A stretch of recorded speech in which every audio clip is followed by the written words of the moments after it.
इस तरीके का साइकोलॉजिकल प्रेशर मत बनाने की कोशिश करिए। Where is the evidence? Last para number में उन्होंने ऑर्डर उन्होंने किसने? एम्प्लॉय डिस्चार्ज, डिसमिस और retrench. Yes, transfer order is not assailable before. अपने पक्षकार को बोलिए बैठ जाए, कोई फर्क नहीं पड़ता है। नहीं नहीं वो यहाँ आके खड़े हो जाए, उससे भी कोई फर्क नहीं पड़ेगा। केस वही होगा जो मैरिट्स में हो सकता है। एक में हमारा पावर नहीं था। एक मिनट मिश्रा जी, पढ़िए ना आप, इसका प्रूफ कहाँ है बता दीजिए। 1993 में इसको निकाल दिया गया था। 4 केस हैं वायलेट। हाँ मिश्रा जी बताइए ना, कनेक्टेड वायलेट क्या ग्राउंड है, क्या है? मतलब इसमें ये रिलाई कर्मचारी था रिस्पोंडेंट्स के, उसमें 1993 में इसको निकाल दिया गया था। तो अपील फाइल हुई थी, अपील अलाउ हो गई और अपील अलाउ होने के बाद रिस्पोंडेंट्स ने रीट पिटीशन फाइल किया था और रीट पिटीशन भी डिसमिस हुई। उस बीच में ये ऑर्डर हुआ था कि इनको आप रीइंस्टेट करोगे और बैक वेजेस दोगे स्टे ऑर्डर में। फाइनल ऑर्डर उस बीच में क्या है, हमको ज्वाइनिंग तो करा लिए, लेकिन ज्वाइनिंग कराने के बाद हमसे काम नहीं ले रहे थे और फिर कुछ दिन बाद हमारा ट्रांसफर जो है ना कलकत्ता के लिए कर दिया गया।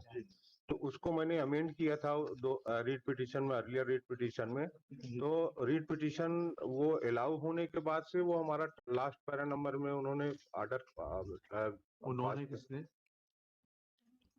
उन्होंने मतलब प्रीवियस ऑनरेबल हाई कोर्ट। कहाँ है वो ऑर्डर? ये 2703 में अभी पहले जो लगी है 16,635 16,635 पहले वो लगी। ये पहले 2702 लगी है। 2702 में इसमें क्या ग्रीवेंस है, एक एक करके बताइए। 2702 में क्योंकि जो उन्होंने हमारा ट्रांसफर कर दिया था मुर्शिदाबाद के लिए, ज्वाइन तो हमें करा लिए, ज्वाइन कराने के बाद हमें मुर्शिदाबाद ट्रांसफर कर दिया। ठीक है, तो उसको हमने चैलेंज किया था। जी पढ़िएगा, रिलीफ क्लॉज पढ़िएगा। ये set aside the order impugned dated 24/4/2002। हाँ, एनेक्जर P4 का ऑर्डर है हमारा। P4 पेज नंबर 11 ये इम्प्यून ऑर्डर है, पढ़िएगा। 24/4/2002 का। पढ़िएगा। अपीलार्थी के अधिवक्ता द्वारा एक संशोधन आवेदन पत्र दिनांक 15/10/2021 को प्रस्तुत कर निवेदन किया कि आवेदन पत्र की प्रार्थना वाली कंडिका की दूसरी व तीसरी पंक्ति में अंकित शब्द का अन्य प्रांत में किए गए स्थानांतरण को निरस्त कर अलग किया जाना है एवं द्वितीय पंक्ति में अपीलार्थी को पश्चात को शब्द जोड़कर जाना है। इस संबंध में प्रति अपीलार्थी के अधिवक्ता द्वारा आपत्ति प्रस्तुत की गई कि संशोधन करने का प्रकरण में मूल स्वरूप परिवर्तित हो जाएगा। इसके अलावा संशोधन आवेदन इतने विलंब से प्रस्तुत किया गया है कि अवधिबाह्य होने से ग्राह्य योग्य नहीं है। अपीलार्थी के अधिवक्ता द्वारा माननीय उच्च न्यायालय जबलपुर के न्यायमूर्ति ML मलिक एवं न्याय दृष्टांत दिया जो आदेश 6 नियम 17 CPC के संबंध में निर्णित किया गया कि संशोधन आवेदन पत्र प्रकरण के निर्णय दिन भी दावे में संशोधन हेतु स्वीकार किया जाना चाहिए। MP वीकली नोट संसो उभय पक्षों के तर्क श्रवण करने के पश्चात एवं संपूर्ण प्रकरण पत्रिका के अवलोकन पश्चात मैं इस निष्कर्ष पर पहुंच चुका हूं कि संशोधन आवेदन ग्राह्य करने का कोई औचित्य नहीं है, क्योंकि आवेदन बहुत विलंब से प्रस्तुत किया गया है जो अवधिबाह्य होने के कारण योग्य नहीं है। अपीलार्थी के विद्वान अधिवक्ता द्वारा प्रस्तुत न्याय दृष्टांत में प्रभावशील नहीं है, क्योंकि माननीय उच्च न्यायालय माननीय न्यायाधीश के निर्णय की मंशा स्पष्ट है कि प्रकरण में संबंधित संशोधन पर ही न्यायालय विचार कर सकता है, न कि आवेदन के संपूर्ण स्वरूप में परिवर्तन करने से संबंधित संशोधन पर। अपीलार्थी के विद्वान अधिवक्ता का कथन यह भी मान्य योग्य नहीं है कि उन्होंने भूलवश आवेदन में स्थानांतरण शब्द लिख दिया है। वस्तुतः वरिष्ठ अधिवक्ता है,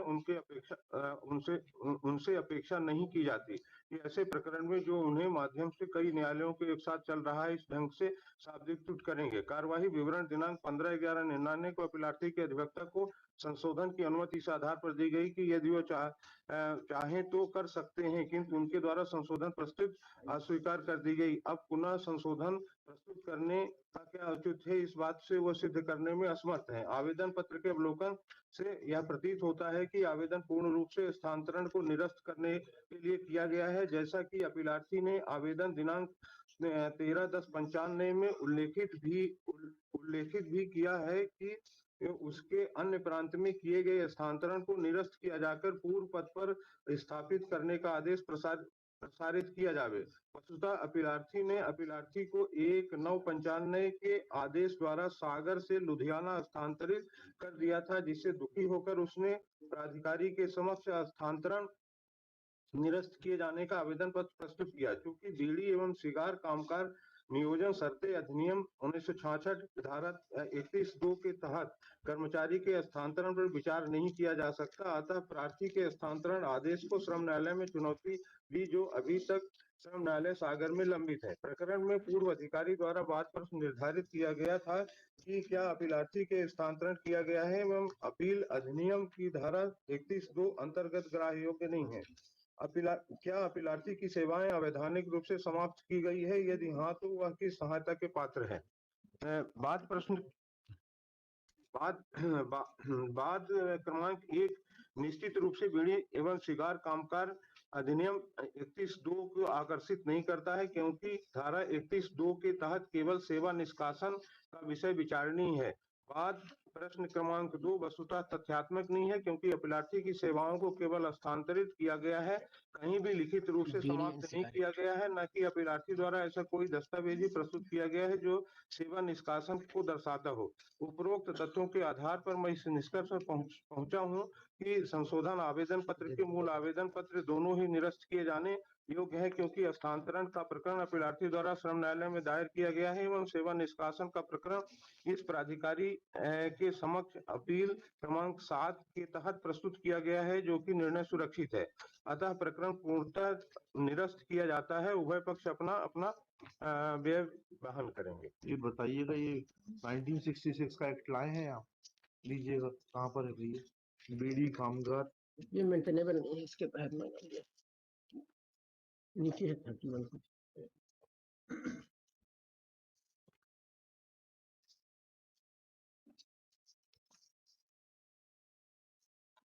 तो the employee discharged, dismissed or retrenched. Yes. Transfer order is not assailable before. Yes. अपने पक्षकार को बोलिए बैठ जाए.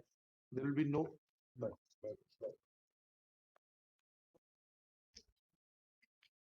इस तरीके का साइकोलॉजिकल प्रेशर मत बनाने की कोशिश करिए, कोई फर्क नहीं पड़ता है। नहीं वो यहाँ आके खड़े हो जाए, उससे भी कोई फर्क नहीं पड़ेगा। केस वही होगा जो मैरिट्स में हो सकता है। नहीं, क्योंकि इसलिए आए थे कि एक में हमारा पावर नहीं था। कोई बात नहीं, जिसमें पावर नहीं है वकील साहब वो खंडवा चले गए हैं। कोई बात नहीं, जिसमें पावर नहीं है उसमें उनको बुला लेंगे। पहले अभी तो इसको समझ लें। ट्रांसफर के खिलाफ बताइए 31(2) में कैसे मेंटेनेबल है?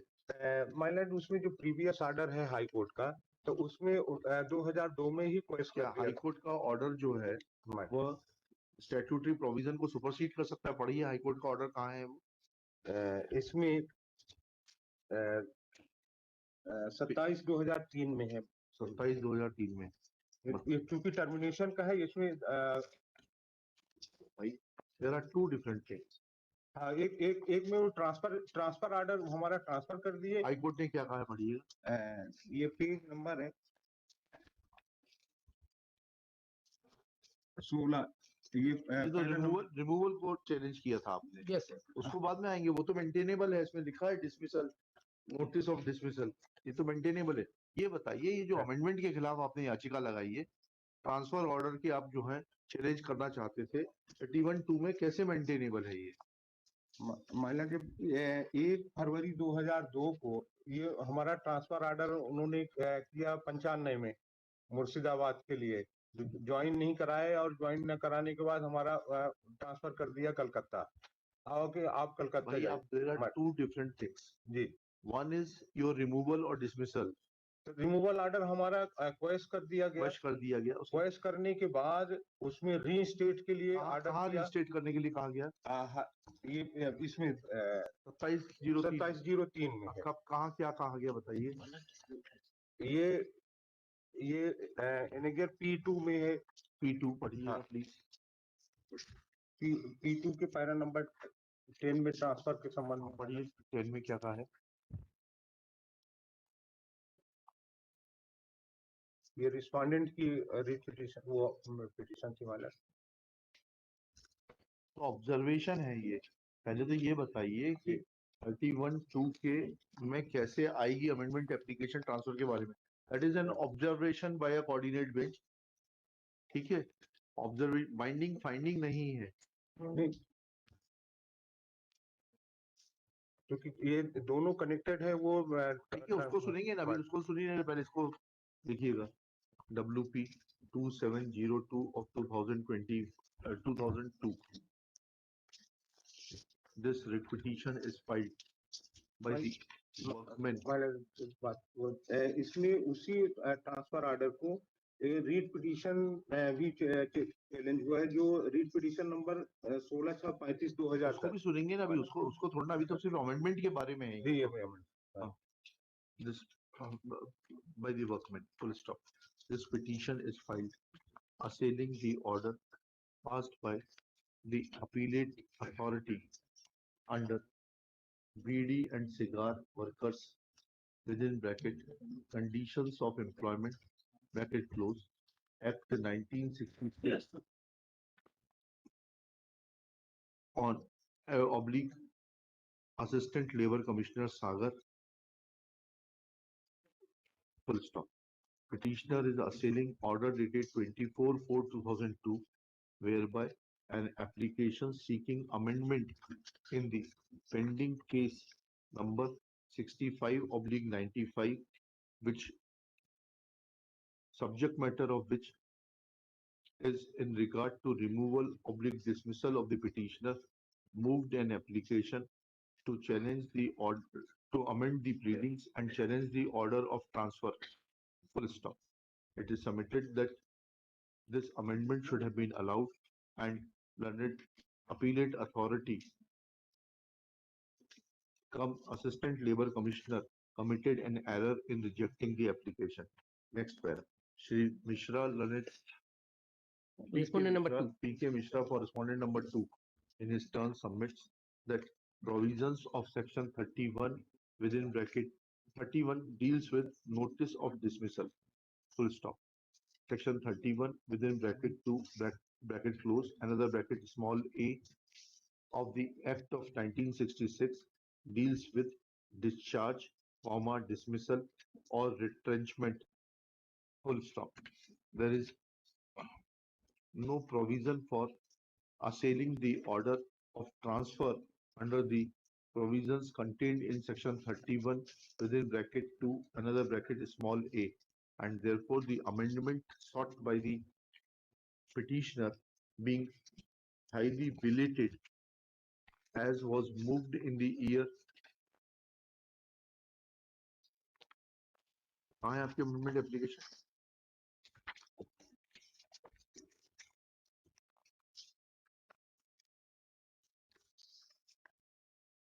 As was moved on 15/10/2001, assailing the transfer order of 1995,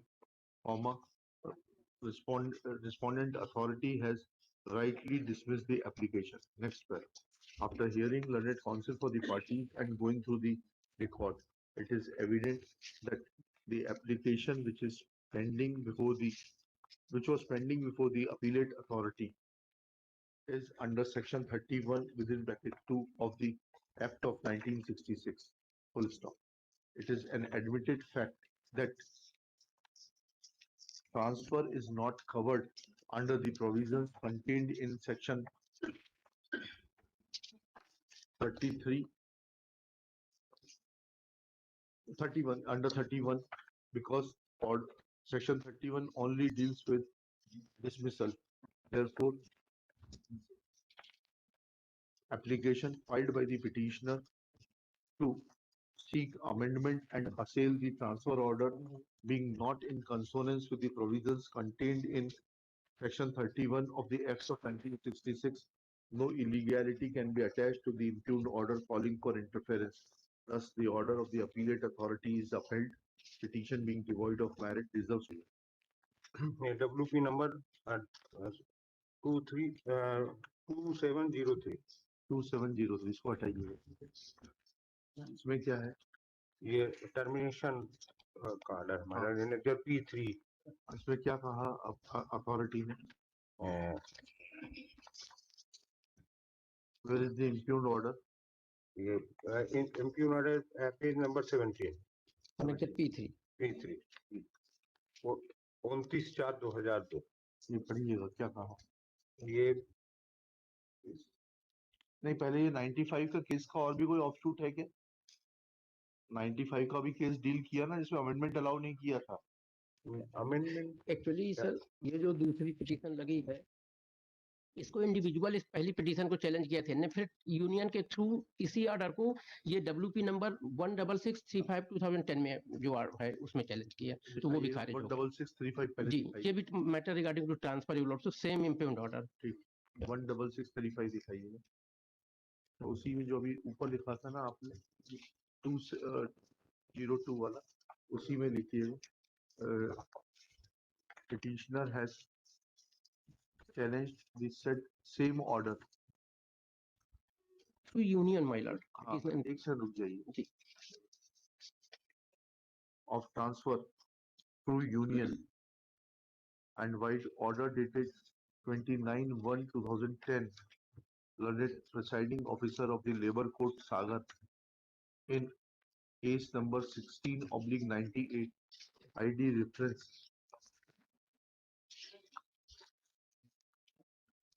dismiss the claim of the petitioner challenging the transfer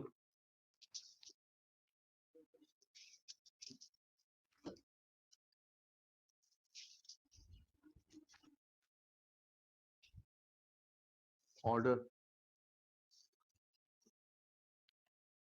full stop. While answering the reference, learned labor court has held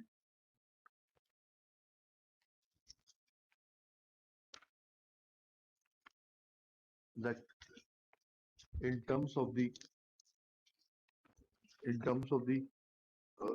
has held that there is no mention of the fact that claimant workman had any problem in regard to the language which is spoken in West Bengal and has not made any such mention in his statement of claims. Full stop. It has held that since no malafide is proved in regard to transfer of the workmen from Sagar to West Bengal, placing reliance on the judgment of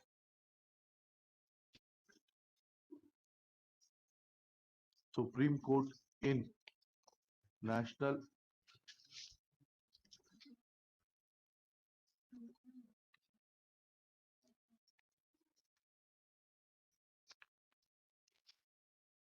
Hydroelectrical Power Limited versus Bhagwan Das AIR 2001 SC 3309 निकलवाइएगा please.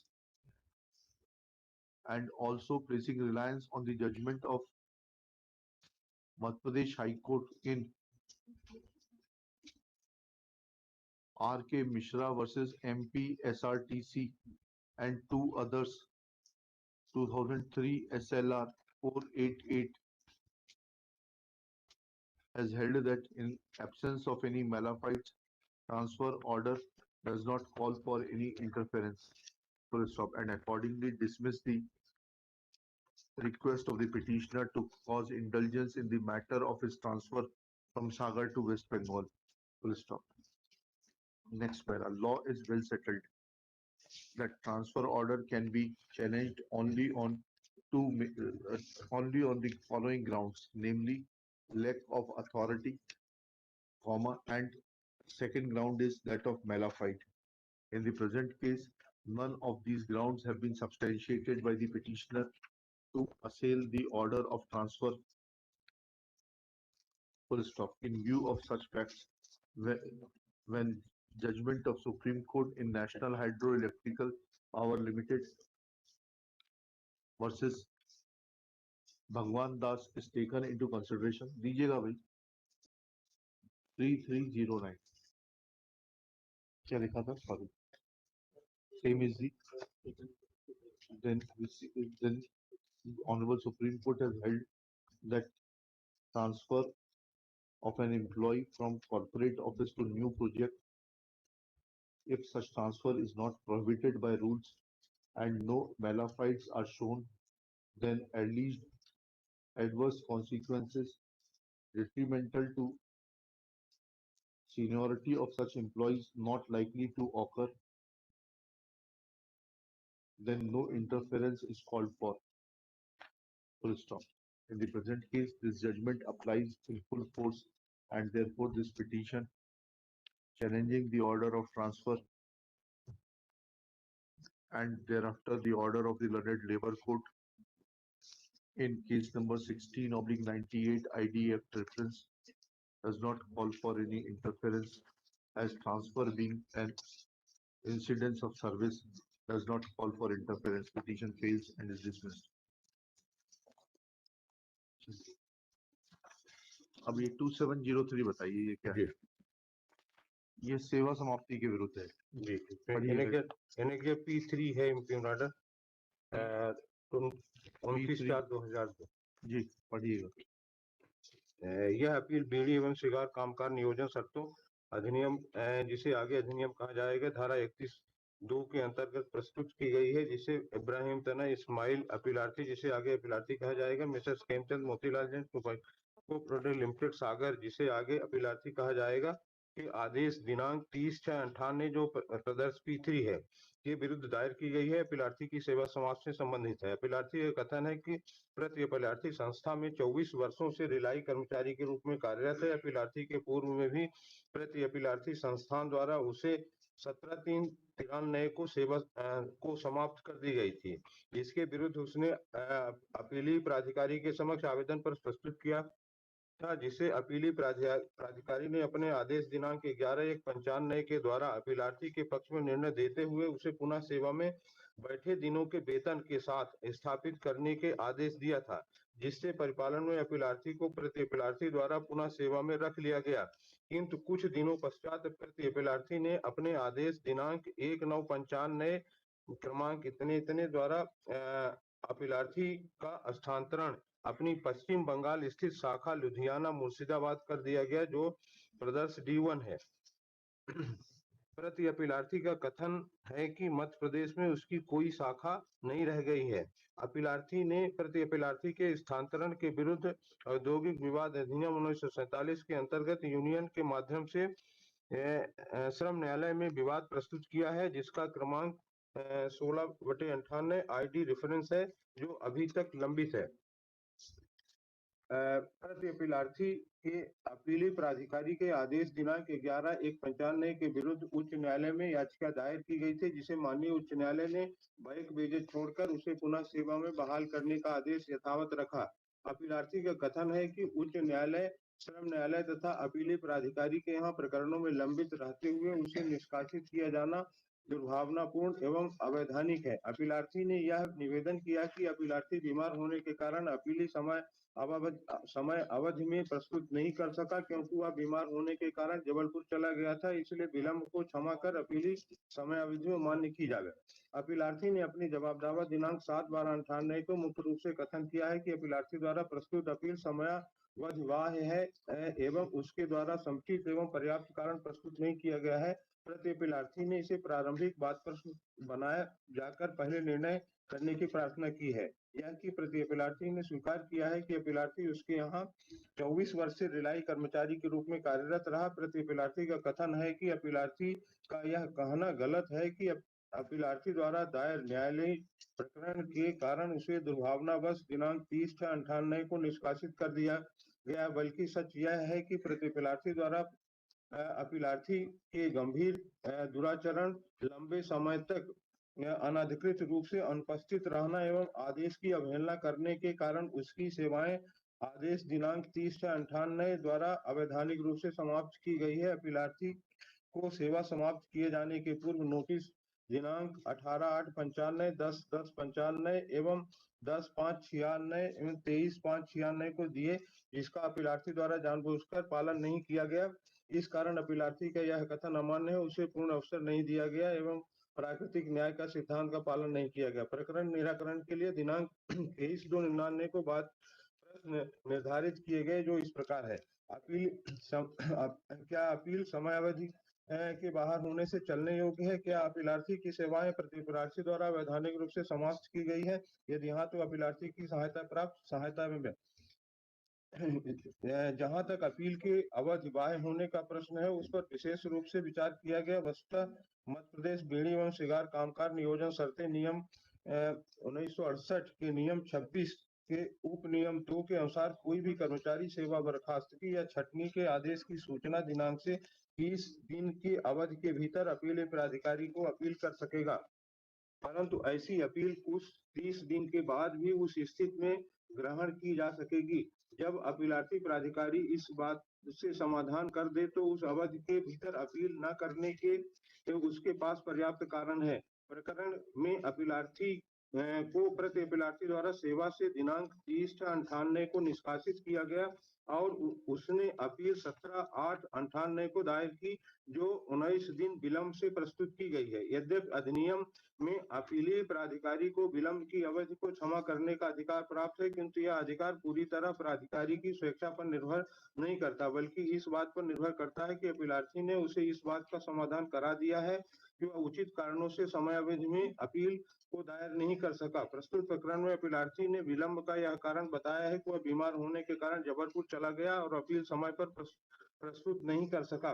वस्तुतः प्रार्थी सागर का मूल निवासी है और इस बात से समय से परे हुआ बीमारी की स्थिति में सागर में इलाज न कराकर जबलपुर क्यों गया है। उसने जबलपुर के किसी भी डॉक्टर का प्रमाण पत्र प्रस्तुत नहीं किया है और उसने अपने बयान जबलपुर में किसी डॉक्टर का नाम नहीं लिया है जिससे उसने जांच कराई हो। इसके अलावा उसने सागर के डॉक्टर एनसी सिंघाई का सर्टिफिकेट 15/8/98 है जो प्रस्तुत प्रदर्शनी 4 है प्रस्तुत किया गया। वह स्पष्ट नहीं है कि किसी ऐसी बीमारी का संकेत भी नहीं करता है कि जिससे समय में अपील दायर न की जा सकती। अपीलार्थी ने डॉक्टर के साक्ष्य भी नहीं कराया है।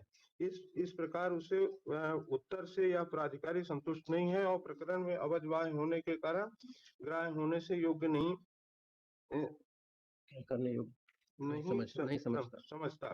वस्तुतः अपीलार्थी की सेवाएं प्रति अपीलार्थी द्वारा इस आधार पर समाप्त की गई है कि उसने स्थानांतरण आदेश का पालन नहीं किया और प्रति अपीलार्थी ने अपने आदेश दिनांक 1/9/95 में स्पष्ट उल्लेख किया है कि मध्य प्रदेश में प्रति अपीलार्थी की कोई शाखा नहीं है। इस आधार पर उसे मुर्शिदाबाद वेस्ट बंगाल स्थित लुधियाना शाखा में उसे मूल पद पर स्थानांतरण किया जा रहा है। एक मिनट मिश्रा जी, आपने कोई एविडेंस फाइल की थी कि आपको ये नोटिस नहीं मिले या जो है आपको अभी सूचना पत्र शामिल नहीं हुआ? नहीं, टर्मिनेशन का हमें कोई टर्मिनेशन का नहीं, टर्मिनेशन के पहले ही जो सूचना पत्र का हवाला आ रहा है, 4-4 5-5 सूचना पत्र दिए गए आपको, इस बारे में आपने क्या एविडेंस लीड करी है? इसमें कहा ना इन्होंने 10/10/95, 10/5/96, 23/5/96 को बार बार उसे अपने स्थानांतरित 18/9/95 ये ग्रहण करने के लिए नोटिस दिए गए, लेकिन उसका जानबूझकर अपीलार्थी ने पालन नहीं किया।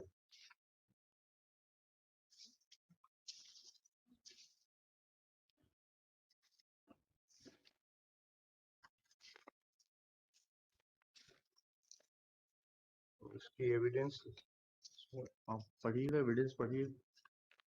Where is the evidence?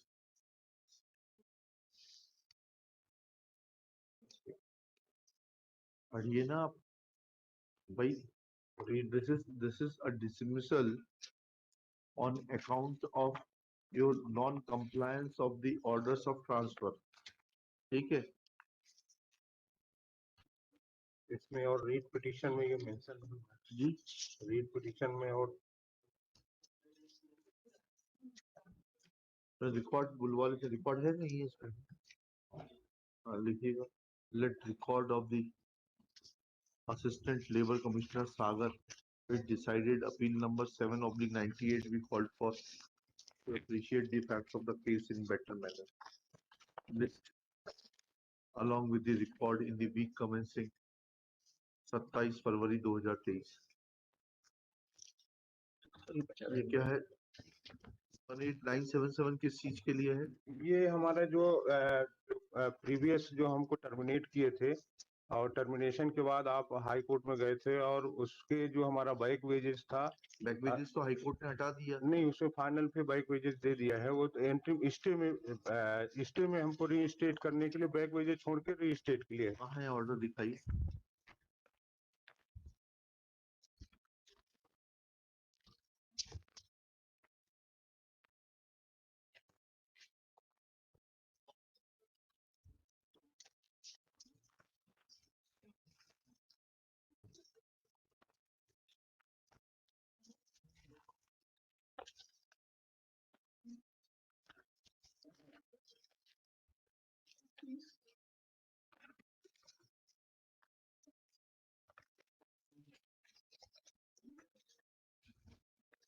बैकपेजेस क्यों नहीं दिया आपने इनका रीइंस्टेटमेंट का? मेरा व्हाट हाई कोर्ट का ऑर्डर का कंप्लायंस तो करना कर पड़ेगा। दिए, दे दिए वो जो नहीं, हाई नहीं, कोर्ट। नहीं, एक मिनट मेरे को बोलिए। हाँ। सर ये जो माननीय हाई कोर्ट ने आदेश किया था जो पिटीशन में 95 की हाँ। 12/30 उसके कंप्लायंस में हमने दे दिया। भी ऑर्डर में उल्लेख भी आया है, इनने वो मांगा है जिस टाइम के इनने काम ही नहीं किया, और ये कह रहे हैं कि difference of salary. Difference of salary नहीं, इनको जी। मिलेगी बैक पेजेस। जी जी जब आपने इनको हटाया था 17/7/93 से, जी जी जब आप वापस हाई कोर्ट के ऑर्डर से ये रीइंस्टेट हुए, जी जी हाई कोर्ट का इंटरिम ऑर्डर किस तारीख का था? वो हमने पूरा मैं पढ़ देता हूँ सर। एंट्री मॉडल 97 नहीं था। तो ये 93 से 97 के बीच का जो पीरियड है, जी जी इसके लिए बैक पेजेस दीजिए। इसका प्रूफ कहाँ है बता दीजिए, आप डॉक्यूमेंट फाइल कर दीजिए। फिर मिश्रा नहीं, तो इसमें फाइंडिंग भी आई है जो इम्पेयर्ड ऑर्डर। फाइंडिंग से P K Mishra press for time to file on record copy of the vouchers oblique details void which petitioner who was removed from service void order dated 17/7/93 and was reinstated without back and was reinstated by the orders of the High Court dated, आपने अभी बताया 97 की date, कब की date है वो? ये first stay order है 28/7/97। 28/7/97 on record on his request 2 weeks time is granted to do the needful list, उसको along with कर दीजिएगा 6.1 पे। चलिए